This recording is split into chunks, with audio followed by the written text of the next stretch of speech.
Hello friends, welcome back this tutorial.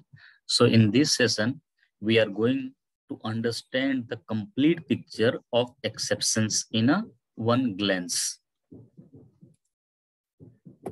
So I have already made couple of video on the exceptions and the error with a different topic, but this session especially will cover the complete pictures, complete hierarchy of exceptions in a glance, so that if you want revision, you can go through this with single video and you can have the all kind of knowledge. So guys, if you go through this video and you have these concepts, so you can assure that you have enough knowledge of exceptions and you are ready to write a program with the exceptionally well, right? So one more thing I want to say, like if you have not subscribed my video, you have come to the channel first time, please subscribe my video uh, to this quality content. So first thing, exceptions. So exceptions is anything that has disturbed your normal flow of the program execution. So it's an event which occurs during the execution of program that disrupts the normal flow of the program's instructions. In a Java, exception handling is one of the powerful mechanism to handle the runtime error.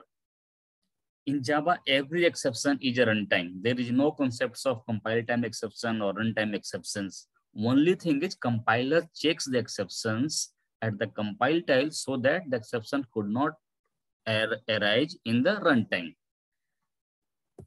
So first need to understand the exceptions and error. These are two different things. So error are impossible to recover, right? Let me highlight that.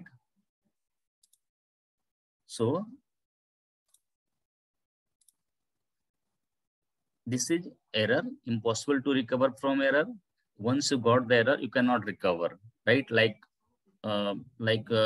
someone is switched off the CPU, you cannot recover that, right? Errors are type of unchecked exception. All errors are of type java.lang.error package. They are not known to compiler. They happen at runtime. Compiler cannot catch the error. And main importantly, errors are caused by the environment in which the application is running. Like if you have a 2 GB of RAM and your program is required the 3 GB, right? So, by the code, you cannot do anything. This is by the environment, right? Or your CPU got crashed, your hard disk got crashed, you cannot do anything. So these are the all type of error. And exception are basically, it's possible to recover from exception, okay, so that your normal program can execute. Exceptions can be both checked type as well as the unchecked type. All exceptions are of type java.lang exception. Checked exceptions are known to the compiler, whereas unchecked exceptions are not known to compiler. This does not mean there is a compile time exception. No. So checked exceptions can be caught by the compiler, is mostly caught by the compiler, where unchecked exceptions cannot caught by the compiler. It will occur at the runtime. And exceptions are caused by the application, mainly caused by the programmer, right? So suppose programmer has done some mistake which should have not done, the exceptions can come. And at that case, okay, like if you're looking for the file which are located in a Singapore, right? But if file not found, then what should happen? So the programmer should handle that kind of exception. And if the Singapore locations file is not available, it should look for the other location of other file. So this is the exception hierarchy. I will not go through the detail. I have a separate video on this. So, object is the main class of all the classes, and throwable is the main class of all the exception hierarchy, right? Even the throwable is also extend from the object. So throwable has two main subchild classes, error and exception. And error, you can see out of memory error, stack overflow error, like linkage error, or any kind of, this kind of thing, it can come in the error. But if you see the exception, Under the runtime exception, we have index out of bound exception, array index out of bound exception, arithmetic exception, illegal argument exception, or number format exceptions. These are the exceptions that can be handled, right? Like file not found exceptions, socket exceptions. So these are the exception hierarchy. So mainly in the Java exception, if you want to categorize, so first you'll have to categorize built-in exceptions that are some people have already created, and another exceptions are user-defined exceptions that can programmer create, right? Like arithmetic exception, array index bound of exception, class not bound exception, file not found exception, IO exceptions, interrupted exceptions, no such filed exception, no such method exception, null pointer exception, number format exceptions, runtime exceptions, string index out of bound exceptions. These are the building exceptions that Java has created, some people have created, now Oracle. And user-defined exception is the one who is programmer is creating by extending the exceptions class. Any user-defined exceptions that you are creating, it have to must extend the exception class, and you can create your own user-defined exceptions. Okay.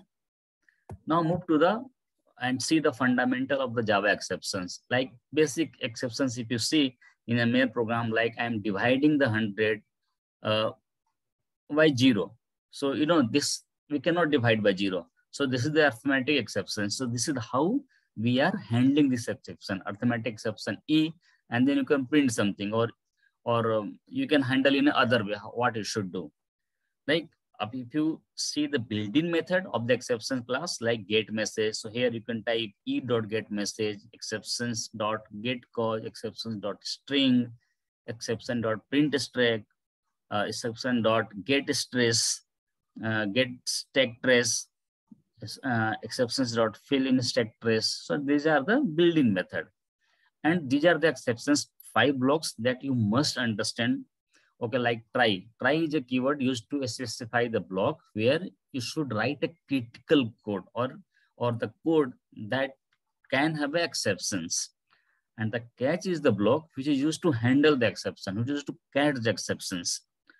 And finally is the block which is used to execute the important code of the program. Like suppose in a try block, we have opened the resources and exception caught. Then you will have to close the all resources that we have been using, like database resources that you are using, or the socket resources you are using. You can close in the finally. So finally is the block which is going to execute anyway. Either the exceptions are throwing from the try or not, does not matter, but finally block will execute every time. Now throw. Throw keyword is used to throw an exceptions from inside the method. And throws keyword is used to declare the exception in line with the method. Okay, now see the common example of the exceptions. Like you are trying to divide by 0. You have a string which have a null, and you are trying to count the length of the string. So it will come null pointer exception, because you cannot perform any operations on the null pointer. Number format exceptions, like you have a string in a variable and you are trying to convert into the integer. So this will be a number format exception. Array index out of bound exception, like you have a array size of 5, but you are trying to store the value of the index 10, but a variable does not have any index of 10. It's having only index of 0 to 4. So these are the common scenario example. Now throw versus throws. So I already told you, like throw is the keyword which is used to throw the exceptions from the method, right? So let's say void a is the method, and inside that you are throwing an arithmetic exception. Throw new arithmetic exceptions, incorrect. So arithmetic exception is the class, built-in class, which is already the Java has created, right? So whoever calling is a method will have to catch these exceptions, right? Now other is the throws example, right? A is the method which are throwing arithmetic exceptions. So it will show that this method internally will going to throw only arithmetic exceptions. If any other exceptions apart from the arithmetic exceptions, it will give another exceptions or error. So Java throw and throw examples see in the one method. So void A is the method which are throws arithmetic exceptions, and inside that method we are throwing using throw new arithmetic exceptions incorrect. Since in line with method we have throws keyword which are used to declared an exception with method, and throw keyword is used inside the method used to throw the exception. Now let's see one finally and finalize. What is the difference between these in a short? So finally is a keyword. It is used to apply restrictions on the class, method and variable. It works as a constant. Okay, so final class cannot be inherited once you declare the class as a final. Final method cannot be overridden once you declare method as a final.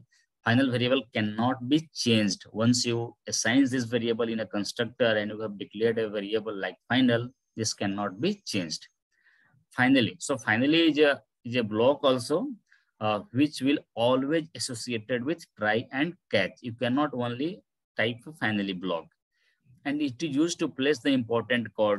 Like I had just told you, it will execute a code like releasing the resources like database or socket. Okay, and this will be executed whether the exceptions is handled or not. And finalize is a method used to perform cleanup processing just before the object is a garbage collected. So this is the garbage collector method. This is to perform the cleanup of the operation, like gc.finalize you can call, okay, to clean up all the objects that is required to release.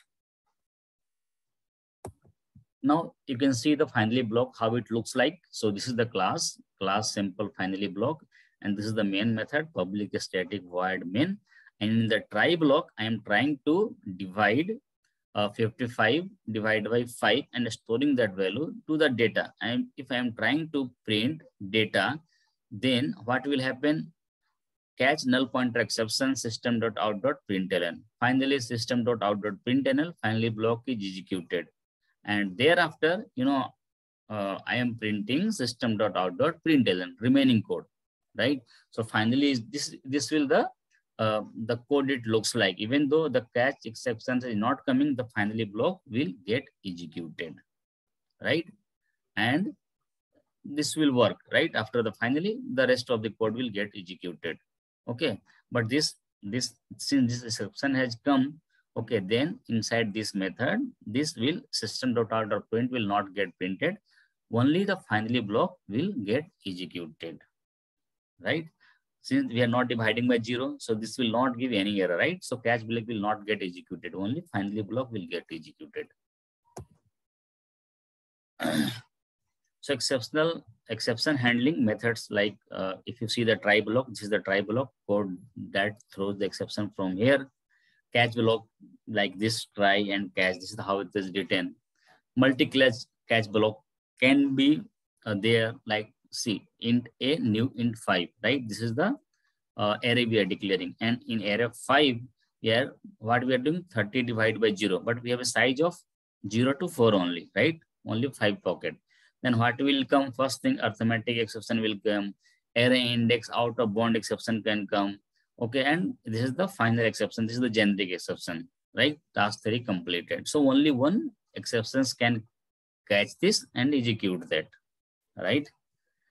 And finally, remaining code will get executed. And this is the code that is going to execute anyway, system.out.println. But in this case, divide by 0, it means one arithmetic exception can come, right? Even though if you are putting 30 divided by 1, then array index out of bound exception will come, since you cannot store to the index 5 because we don't have an index 5. We have an index from 0 to 4 only. If you see, you can have a nested try block also, like try inside try, right? And we can have a inside try, inside try, and we can catch that exceptions, right? So we can have a combination. So exception handling can have a method overriding. So let's say in a class parent, you have a one method, void message. This method is not having the exceptions. This message is not using any throws exceptions with the method. So we can create a child class by extending the parent class, and inside that method we can override and we can put the throws IO exceptions, right? So this method can override. And in the math method, if you're trying parent p is equal to new exception child, and if you are calling p dot message, then this method will got called void message throw IO exception, right? Because we have overridden. Another is subclass overridden method declares parent exception. Suppose in the parent itself, we have a method which have a declaration of throws arithmetic exceptions, right? Between throws and arithmetic, there is a space, right? In a child class, which are extending the parent class, in that class, we are overriding the message method and we are overriding the exceptions also with exceptions class. Please note that in the class hierarchy, you can override only with the parent class exception classes. This cannot be happen like any classes which are a child of the parent exceptions class can override. No, it cannot be, since the exception is the root of, means exception is the higher in the class hierarchy of arithmetic exceptions. We can override this, and thereafter we can store parent p is equal to new exception child 2, and you can call the p dot message. This is absolutely okay. So this was all about the exceptions glance in a one shot. I think you should know very much if you're working in a Java. So thanks guys, thanks for watching this tutorial. Please subscribe these channels if you have not. So if you have a time, see you in the next step. Bye bye.